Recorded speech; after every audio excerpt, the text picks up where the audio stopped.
Hi welcome back to my YouTube channel doctor Nandini KL, content creator, journalist ಹಾಗೆ influencer.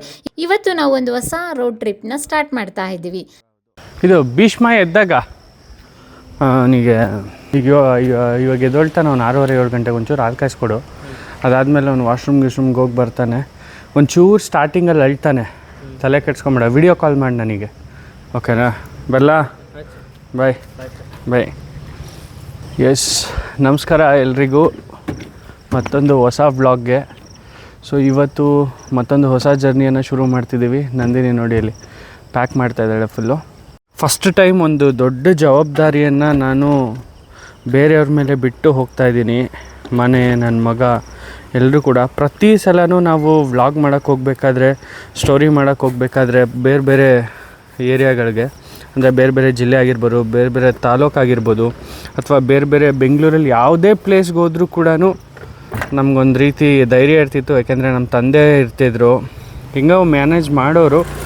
ಸಂಹವ್ ಅವ್ರಿಗೆ 75 ವರ್ಷ ಆಗಿದ್ದರೂ ಕೂಡ ನನ್ನ ಮಗನ್ನ ನೋಡ್ಕೊಡೋರು ಕ್ಲೀನಾಗಿ. ಬಟ್ ಈ ಸಲ ಏನಾಗಿದೆಯಪ್ಪ ಅಂತಂದರೆ, ಇಲ್ಲಿ ಎಷ್ಟು ಬೀಕೋ ಅಂತಿದೆ, ಅದೇ ರೀತಿ ನಮ್ಮ ಮನೇನೂ ಬೀಕೋ ಅಂತಿದೆ. ಯಾಕೆ ಅಂತಂದರೆ, ನಮ್ಮ ತಂದೆನ ನಾನು ಕಳ್ಕೊಂಡು ಇಲ್ಲಿಗೆ 1 ತಿಂಗಳಾಗ್ತಾ ಬರ್ತಿದೆ. ಸೊ ಆಲ್ಮೋಸ್ಟು ಇನ್ನು ನೋಡ್ಕೊಳ್ಳೋದಕ್ಕೆ ನನ್ನ ಮಗನ್ನ ಯಾರೂ ಇಲ್ಲ ಸದ್ಯಕ್ಕೆ. ನಮ್ಮ ತಾಯಿ ಅಂತೂ ಬರಲ್ಲ.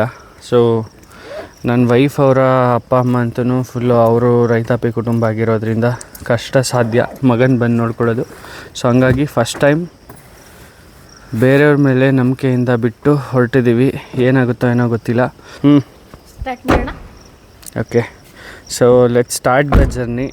ಬನ್ನಿ. ನಾನಿನ್ನು ಎದ್ದೇಳೋದು ಇನ್ನು ಶ್ರವಣಬೆಳಗೊಳದಲ್ಲ. ಆಕಾಶ್ ರಾತ್ರಿ ಎಲ್ಲ ನಿದ್ದೆ ಮಾಡಿಲ್ಲ ಪಾಪ. ಆಕಾಶ್ ಅವರು 30 ತಮ್ನೈಲು 30 ಎಡಿಟಿಂಗ್ ಎಲ್ಲ ರಾತ್ರಿ ಎಲ್ಲ ಮುಗಿಸಿ ಆಗ ಇಷ್ಟು 7 ಗಂಟೆಗೆ ಕೂತವರು. ಮಧ್ಯರಾತ್ರಿ 2 ಗಂಟೆಲಿ ಊಟಕ್ಕೆ ಮಾತ್ರ ಇದ್ದರು. ಮತ್ತೆ ಒಂದು 6 ಗಂಟೆಲಿ ಒಂದು ಕಾಫಿಗಷ್ಟೇ. ಇವಾಗ 6:30 ಹೊರಡ್ತಾ ಇದ್ದೀವಿ. ಪಯಣ ಮುಗಿಯದ ಪಯಣ ನಮ್ಮದು. ಮತ್ತೊಂದು ಕಥೆನ ಹುಡ್ಕೊಂಡು ಹೊರಡ್ತಾ ಇದ್ದೀವಿ. ಇನ್ನು ಜರ್ನಿ ಸ್ಟಾರ್ಟ್ ಆಗಿ ಒಂದು ಅರ್ಧ ಗಂಟೆನೂ ಆಗಿಲ್ಲ. ಆಲ್ರೆಡಿ ನಂದಿನಿ ಫುಲ್ಲು ಸ್ಲೀಪಿಂಗು, ನಾನೊಬ್ಬನೇ ಡ್ರೈವಿಂಗು. ರಾತ್ರಿ ಎಲ್ಲ ತಮ್ನೇಲ್ಸ್ ಮಾಡಿದ್ದೀನಿ, ರಾತ್ರಿ ಎಲ್ಲ ವಿಡಿಯೋ ಎಡಿಟಿಂಗು. ಸೊ ಹೊಸದಾಗಿ ನನ್ನ ಕಸಿನ್ ಬ್ರದರ್ಸ್ ಬೇರೆ ಬಂದಿದ್ದಾರೆ, ಅವ್ರಿಗೆಲ್ಲ ಟ್ರೈನ್ ಮಾಡಿದ್ದೀನಿ ಹೆಂಗೆ ಹ್ಯಾಂಡ್ಲು ಮಾಡಬೇಕು, ನಾವು ಒಂದು 15 ದಿನ ಇರಲ್ಲ ಅಂತ. ಅಂಥದ್ರಲ್ಲೂ ನಮ್ಮ ನಂದಿನಿ ನನ್ನ ಡ್ರೈವಿಂಗ್ ಮಾಡೋಕ್ಕೆ ಬಿಟ್ಬಿಟ್ಟು ಈ ರೀತಿ ಮೋಸ ಮಾಡ್ಬೋದಾ ನೀನು? ನಿಜವಾಗ್ಲೂ ನೋಡಿ ಹೆಂಗೆ ಮಲಗಿದ್ದಾಳೆ. ಇನ್ನೊಂದು ವಿಷಯ ನಿಮ್ಗೆಲ್ರಿಗೂ ಹೇಳಬೇಕು ಅಂತಂದರೆ, ನಾನಷ್ಟೇ ಅಲ್ಲ, ನಂದಿನಿ ಕೂಡ ತುಂಬ ಕಷ್ಟ ಬಿದ್ದು ರಾತ್ರಿ ಎಲ್ಲ ಪ್ರಿಪ್ರೇಷನ್ ಮಾಡಿ, ಕಾಂಟ್ಯಾಕ್ಟ್ಸ್ ಹುಡುಕಿ, ಸೋರ್ಸಸ್ ತೆಗೆದು, ಯಾರ್ಯಾರು ಮೀಟ್ ಮಾಡಬೇಕು, ಯಾವ್ಯಾವ ಸ್ಟೋರಿ ಮಾಡಬೇಕು, ಏನು ಎತ್ತ ಅಂತ ಎಲ್ರಿಗೂ ಮೆಸೇಜ್ ಮಾಡಿಕೊಂಡು, ಸರ್ ಟೈಮ್ ಕೊಡಿ ಬರ್ತೀವಿ ಅಂತ ಹೇಳಿ ಕೇಳಿಕೊಂಡು 1 ವಾರ ಸ್ಕೆಡ್ಯೂಲ್ ಮಾಡ್ಕೊಂಡಿದ್ದಾಳೆ. ಗೊತ್ತಿಲ್ಲ 1 ವಾರ ಯಾವ ರೀತಿ ಕಳೀತೀವೋ ಅಂತ ಈ ಸಲ. ಬಟ್ ಡೇ ಟು ಡೇ ವ್ಲಾಗ್ನ ನಾನು ಇನ್ಮೇಲೆ ಅಪ್ಡೇಟ್ ಮಾಡ್ತಾ ಹೋಗ್ತೀನಿ. ಯಾಕೆ ಹೆಂಗೆ ಮಲಗಿದ್ದಾಳೆ ಅಕ್ಕ. ಅಕ್ಕೋ ಎದಳಕ್ಕೋ, ಅಕ್ಕೋ ಎದಳಕ್ಕ, ಎದಳಲ್ವೇನಕ್ಕ? ಇವಾಗಷ್ಟೇ ಮಲಗಿದ್ನಲ್ಲ ಆಕಾಶ್. ಏನಕ್ಕ ನೀನು ಹಿಂಗೆ ಮಾಡ್ಬಿಟ್ರಲ್ಲಕ್ಕ, ಎದಳಕ್ಕೋ. ನಂಗೂ ನಿದ್ದೆ ಬರುತ್ತೆ ಕಣಕ್ಕ. ಬೆಂಗಳೂರಲ್ಲಂತೂ ಫುಲ್ಲು ಮಳೆ. ನನಗಂತೂ ಗೊತ್ತಿಲ್ಲ ನಾವು ಹೋಗ್ತಾ ಇರೋ ಪ್ಲೇಸು ಅಲ್ಲಿ ಮಳೆ ಇದೆಯೋ ಇಲ್ವೋ ನನಗೆ ಗೊತ್ತಿಲ್ಲ. ನಾವು ಹೋಗ್ತಾ ಇರೋ ಪ್ಲೇಸ್ನೇ ಅಪ್ಡೇಟ್ ಮಾಡಲಿಲ್ಲಲ್ಲ. ಆ್ಯಕ್ಚುಲಿ ನಾವು ಹೋಗ್ತಾ ಇರೋ ಪ್ಲೇಸ್ ಬಂದುಬಿಟ್ಟು ನಮ್ಮ ತವ್ರ ಮನೆ. ನನ್ನ ಮನೆಯೂ ಹೌದು, ನಂದಿನಿ ಮನೆಯೂ ಹೌದು. ನಮ್ಮ ತವ್ರ ಮನೆಯಲ್ಲೇ 100 ಇತಿಹಾಸಗಳಿದೆ, 100 ಕೋಟೆ ಕೊತ್ತಲೆಗಳಿದೆ, 100 ಫೇಮಸ್ ಪರ್ಸ್ನಾಲಿಟೀಸ್ ಇದ್ದಾರೆ. ಇಡೀ ದೇಶಕ್ಕೆ ಪ್ರಧಾನಮಂತ್ರಿಯನ್ನು ಕೊಟ್ಟಂಥ ಕೊಡುಗೆ ನನ್ನ ತವ್ರ ಮನೆಗಿದೆ. ನನ್ನ ತವ್ರ ಮನೆ ಸ್ಥಳ ಯಾವುದು ಅಂತ ಕೇಳ್ತಾ ಇದ್ದೀರಾ? ನಮ್ಮ ನಂದಿನಿದು ಅದೇನೆ. ನಮ್ಮದು ಹಾಸನ, ಸಿಂಹಾಸನಪುರಿ. ಸಿಂಹಾಸನಪುರಿಗೆ ನಮ್ಮ ಪ್ರಯಾಣ ಬೆಳೆಸ್ತಾ ಇದ್ದೀವಿ. Welcome welcome welcome. So journey ಮೊದಲನೇ ದಿನ ಶುರು ಆಗಿದೆ ನಮ್ಮದು ಇವತ್ತು. ಫಸ್ಟ್ ನಾನು ಹೋಗ್ತಾ ಇರೋದು ಪೆಟ್ರೋಲ್ ಬಂಕ್ಗೆ. ನನ್ನ ಸಿಗ್ನೇಚರ್ ಸ್ಟೈಲ್ ಯಾವಾಗಲೂ 2020 ಅಂತ ಹೇಳ್ಬಿಟ್ಟು, ನಾನು ಯಾವಾಗಲೂ ಪೆಟ್ರೋಲ್ ಹಾಕ್ಸಿದ್ರೆ ನನ್ನ ಅಕೌಂಟಲ್ಲಿ ಎಷ್ಟು ಈ ತಿಂಗಳು ನಾನು ಎಕ್ಸ್ಪೆನ್ಸಸ್ ಮೇಂಟೈನ್ ಮಾಡಿದ್ದೀನಿ ಅಂತ ತಿಳ್ಕೊಳ್ಳೋದಕ್ಕೋಸ್ಕರ ಗೊತ್ತಾಗಲಿ ಅಂತ ಹೇಳಿ ಒಂದು ಸಿಗ್ನೇಚರ್ ನಂಬರ್ ಮೇಂಟೈನ್ ಮಾಡಿದ್ದೀನಿ 2020. ಸೊ ಇವಾಗ ನಾನು ಪೆಟ್ರೋಲ್ ಹಾಕ್ಸ್ತಾ ಇರೋದು ಕೂಡ 2020. ಹುಡುಗಿರ ಹತ್ರ ದುಡ್ಡು ಕೇಳ್ತಿರಲ್ಲ. ಏಯ್ ಹುಡುಗರು ಪೆಟ್ರೋಲ್ ಬಂಕಲ್ಲಿ ಕಾಸು ಕೊಡಲಿಲ್ಲ ಅಂದರೆ ಪೆಟ್ರೋಲ್ ಹಾಕಲ್ಲ ಕಣಮ್ಮಿ, ಕಾಸು ಕೊಡು. ಹಬ್ಬದ ಆಫರ್ ಇದೆಯಾ? ದೀಪಾವಳಿ ಹಬ್ಬದ್ದು ಎಲ್ಲರೂ ಕೊಡ್ತಾರೆ, ನೀವೇನು ಬ್ರದರ್ ಕೊಡಲ್ವಲ್ಲ? 2020 ಮಾಡ್ದಾ? Okay, thank you boss. Thank you. Offer ಕೊಡಬೇಕು. ಪೆಟ್ರೋಲ್ನ ಕಂಪ್ಲೀಟಾಗಿ ಗಾಡಿಗೆ ಫಿಲಪ್ ಮಾಡಿಸ್ಕೊಂಡು ಅಲ್ಲಿಂದ ಹೊರಟ್ವಿ. ನಾವು ನೆಲಮಂಗ್ಲಕ್ಕೆ ಹೋಗ್ತಿದ್ದಂಗೆ ಯಾರೋ ಒಬ್ಬರು ಡ್ರಾಪ್ಗೆ ಅಂತ ಹೇಳಿ ಕೈ ಹಾಕಿದ್ರು. ಸೊ ಅವ್ರನ್ನ ಡ್ರಾಪ್ ಮಾಡಿದೆ. ಡ್ರಾಪ್ ಮಾಡಿದಾದಮೇಲೆ ಅವ್ರು ನನಗೆ ಬೇಡ ಅಂದ್ರೂ ಹಣ ಕೊಟ್ಟರು. ನಾನು ನಂದಿನಿಗೆ ಹೇಳಿದೆ, ಇದನ್ನೇ ನಾವು ಓಡಾಡ್ತಾ ಅಲ್ಲಿ ಇಲ್ಲಿ ಮಾಡ್ಕಿದ್ರೆ ಇದು ಒಳ್ಳೆ ದುಡ್ಡು ಮಾಡ್ಬೋದಲ್ವ ಅಂತ ಹೇಳ್ಬಿಟ್ಟು ಅವ್ರನ್ನ ಡ್ರಾಪ್ ಮಾಡಿಕೊಂಡು ಸುಮ್ಮನೆ ಹಾಗೆ ತಮಾಷೆಗೆ. ನೋಡಿ, ಇವತ್ತು ನಮ್ಮ ನಂದಿನಿ ಶೂಟಿಂಗ್ ಆಗುತ್ತೋ ಇಲ್ವೋ ಗೊತ್ತಿಲ್ಲ. ನಾನಂತೂ 150 ರೂಪಾಯಿ ಸಂಪಾದನೆ ಮಾಡಿದ್ದೀನಪ್ಪ ಇವತ್ತು. ನಂದಿನಿ, ನನ್ನನ್ನು ಏನು ಕೇಳಂಗಿಲ್ಲ ನೀನು. 150 ರೂಪಾಯಿ ದುಡ್ದಿದ್ದೀನಿ. ಬೆಳಗ್ಗೆ ಲಕ್ಷ್ಮಿ ಬಂದೈತಿ ಇವತ್ತು ನನ್ನ ಮನೆಗೆ.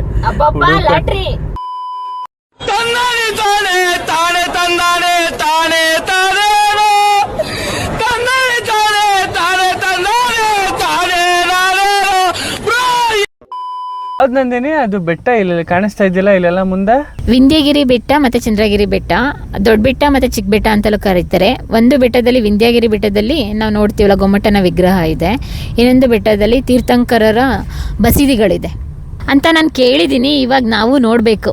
ಸೊ ಹಂಗಂದ್ರೆ ನಾವು ಇವಾಗ ಬಂದಿರೋದು ಆಲ್ಮೋಸ್ಟ್ ಶ್ರಾವಣ ಬೆಳಗೊಳಕ್ಕೆ ರೀಚ್ ಆಗಿದ್ದೀವಿ. ನಂದು ಬೆಟ್ಟ ಎಲ್ಲ ನೋಡಿದ್ರೆ ಹಂಗೆ ಅನಿಸ್ತದೆ. ಅಲ್ಲಿ ನೋಡಿ, ಅಲ್ಲಿ ನಮ್ಮ ವಿಶ್ವವಿಖ್ಯಾತ ಏಕಶಿಲಾ ಗೊಮ್ಮಟನ ವಿಗ್ರಹ ತಲೆ ಎತ್ತಿ ನಿಂತಿದೆ. ತಲೆ ಮಾತ್ರ ಕಾಣಿಸ್ತಾ ಇದೆ. ಹೌದು, ನಾನ್ ಕೇಳಿದ್ದೆ, ತುಂಬಾ ಜನ ಹೇಳ್ತಾ ಇದ್ರು ನಮ್ಮ ಸ್ನೇಹಿತರು, ಶ್ರವಣಬೆಳಗೊಳದಲ್ಲಿ ಎಲ್ಲೇ ನಿಂತ್ಕೊಂಡು ನೋಡಿದ್ರು ಕೂಡ ಆ ಸ್ಟ್ಯಾಚು ಕಾಣಿಸುತ್ತೆ ಅಂತ. ಗೊಮ್ಮಟನ ವಿಗ್ರಹ ಪ್ರತಿ ಮನೇಲೂ ಕಾಣಿಸುತ್ತೆ ಕಣೆ ಅಂತ ಹೇಳ್ತಾ ಇದ್ರು ಯಾವಾಗ್ಲೂ. Okay okay okay. ಸೊ ಹಂಗಾರೆ ನಾವು ಇವಾಗ ಅಲ್ಲಿಗೆ ನಾವು ಹೋಗ್ತಾ ಇರೋದು. ಹೌದು, ಫಸ್ಟು ನಮ್ಮ ಗೈಡ್ ಇದಾರಲ್ಲ, ಅವ್ರು ಎಲ್ಲಿ ಕರ್ಕೊಂಡು ಹೋಗ್ತಾರೆ ಏನು ಅಂತ ಗೊತ್ತಿಲ್ಲ, ಎಲ್ಲಿಂದ ಎಷ್ಟು ಸ್ಟಾರ್ಟ್ ಮಾಡ್ತಾರೆ ಅಂತ. ಸರಿ, ಅಲ್ಲಿಂದ ಆದ್ಮೇಲೆ ಅದು ಒಂದು ಬೆಟ್ಟ ಇದೆ. ಇವತ್ತು 2 ದಿನ ಪ್ಲಾನ್ ಮಾಡಿದ್ದೀನಿ ಶ್ರವಣಬೆಳಗೊಳ. ಓಹೋ, ಅಂತೂ ಇಂತೂ ಶ್ರಾವಣಬೆಳಗೊಳಕ್ಕೆ ಬಂದ್ವಿ ನಾವು. ನೋಡಿ, ಇದೇ ಶ್ರಾವಣಬೆಳಗೊಳ. ಹಸ್ವಾಗ್ತದೆ, ಏನಾದ್ರು ತಿನ್ನೋಣ ಕಣೋ. ಹೌದು. ಹೌದು, ರಾತ್ರಿ ನೀನು ಎಲ್ಲಿ ಹೇಳ್ತೀಯ ಅಲ್ಲಿ ನಿಲ್ಲಿಸ್ತೀನಿ ಗಾಡಿನ, ನಂದೇನಿಲ್ಲಪ್ಪ. ಇನ್ನು ಶ್ರವಣಬೆಳಗೊಳ 5 ಕಿಲೋಮೀಟರ್ ಇದೆಯಾ? ಬಸ್ ಸ್ಟ್ಯಾಂಡ್ ಎಲ್ಲಿ ಬರುತ್ತೆ? ಕೆಳಗಡೆ ಡೌನ್ ಅಂತೆ ಬಸ್ ಸ್ಟ್ಯಾಂಡ್. ಓಕೆ.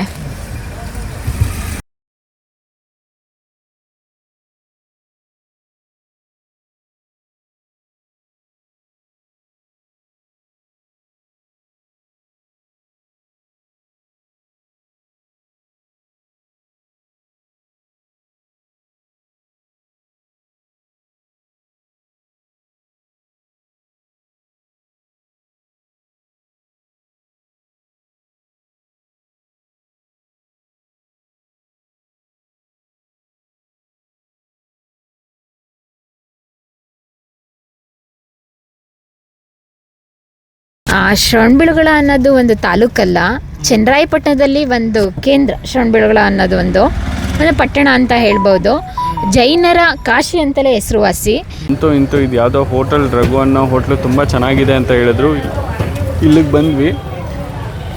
ನೆಕ್ಸ್ಟ್ ನಮ್ಮ ಶೂಟಿಂಗ್ ಇರೋದು ಇದೇ ಲೊಕೇಶನಲ್ಲಿ.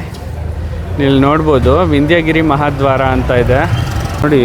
ಈ ಗೇಟಿಂದ ಹತ್ತಿದ್ರೆ ಫುಲ್ ಆಲ್ಮೋಸ್ಟು ಅಲ್ಲಿವರೆಗೂ ಅಲ್ಲಿ ಇಳಿತಾವ್ರು ನೋಡಿ ಜನ. ಫುಲ್ಲು ಸುತ್ತಲೂ ಕೋಟೆ ಕಟ್ಬಿಟ್ಟಿದ್ದಾರೆ.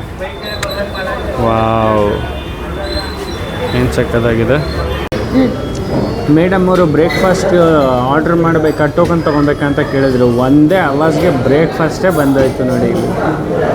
ಸೊ ಇವತ್ತಿನ ನಮ್ಮ ಬ್ರೇಕ್ಫಾಸ್ಟ್ ಲೈಟ್ ಫುಡ್ಡು. ಶೂಟಿಂಗ್ ಇರತ್ತಲ್ವಾ, ಸೊ ನಮ್ಮ ಬಾಡಿನೂ ಹೆವಿ ಇರೋದ್ರಿಂದ ಸೊ ಲೈಟರ್ ಫೀಲ್ ಆಗಬೇಕು. ಇಲ್ಲ ಅಂತ ಅಂದರೆ ನಮಗೆ ಬಾಡಿ ಹೆವಿ ಇದ್ದಾಗ ಹತ್ತಕ್ಕೆ ಮಾಡೋಕ್ಕೆಲ್ಲ ತುಂಬ ಕಷ್ಟ ಆಗುತ್ತೆ.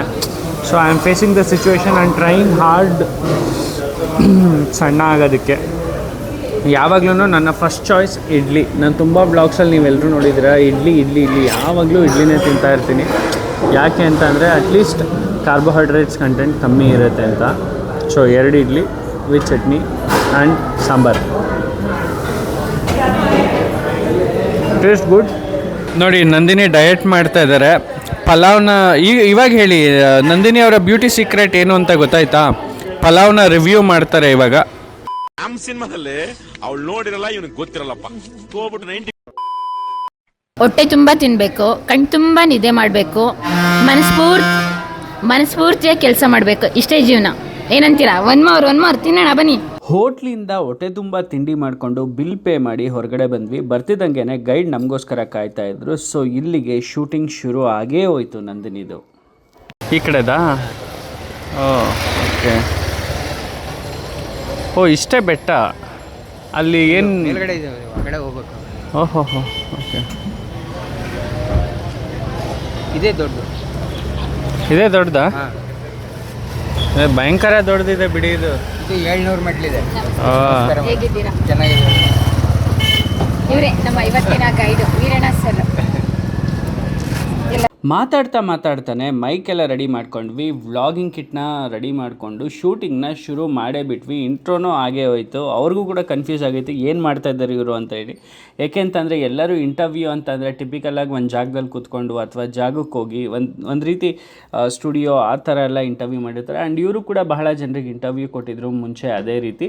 ಬಟ್ ನಮ್ಮ ಸೆಟಪ್ನ ನೋಡಿ ಒಂದು ರೀತಿ ಶಾಕ್ ಆಗೋದ್ರು. ಇನ್ಸ್ಟೆಂಟಾಗಿ ಎಲ್ಲದನ್ನು ನಂದಿನಿ ಕೇಳೋಕ್ಕೆ ಶುರು ಮಾಡಿದ್ರು, ಇನ್ಸ್ಟೆಂಟಾಗಿ ಆನ್ಸರ್ಸ್. ಸೊ ಈ ವಿಡಿಯೋನ ನೀವು ಕಂಪ್ಲೀಟಾಗಿ ನೋಡಿರ್ತೀರಾ. ಯಾಕೆಂತಂದರೆ ಡಿಜಿಟಲ್ ಮಾಧ್ಯಮದಲ್ಲಿ ಈ ವಿಡಿಯೋ ಈಗಾಗಲೇ ಕಂಪ್ಲೀಟಾಗಿ ಎಲ್ಲ ಎಪಿಸೋಡ್ಸು ಕೂಡ ಟೆಲಿಕಾಸ್ಟ್ ಆಗಿದೆ.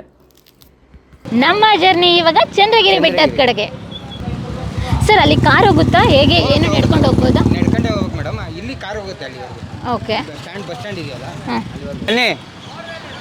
ಹೌದಾ ವೀಕ್ಷಕರ ಆತ್ಮೀಯರೇ, ಇದೆ ಶ್ರವಣಬೆಳಗೊಳ ಸಿಟಿ ಡಿಜಿಟಲ್ ನೋಡ್ತಾ ಇದ್ದೀರಾ ನೀವು. ಮಾರ್ಕೆಟ್ ಇದೆ, ಅದ್ರ ಜೊತೆಗೆ ಆಲ್ರೆಡಿ ಟೂರಿಸ್ಟ್ ಬಂದು ಬೆಟ್ಟ ನೋಡ್ತಾ ಇದ್ದಾರೆ. ತುಂಬ ಜನ ಹತ್ತಿದ್ದಾರೆ, ಇಳಿದಿದ್ದಾರೆ, ಮಳೆ ಬೇರೆ ಬರ್ತಾ ಇದೆ. ನೋಡಿ, ಆಟೋ ಟ್ಯಾಕ್ಸಿ ಚಾಲಕರ ಸಂಘ ಶ್ರೀ ಗೊಮ್ಮಟೇಶ್ವರ ಅಂತ ಹೆಸರಿಟ್ಕೊಬಿಟ್ಟಿದ್ದಾರೆ. ಇದು ಚಂದ್ರಗಿರಿ ಮಹಾದ್ವಾರ.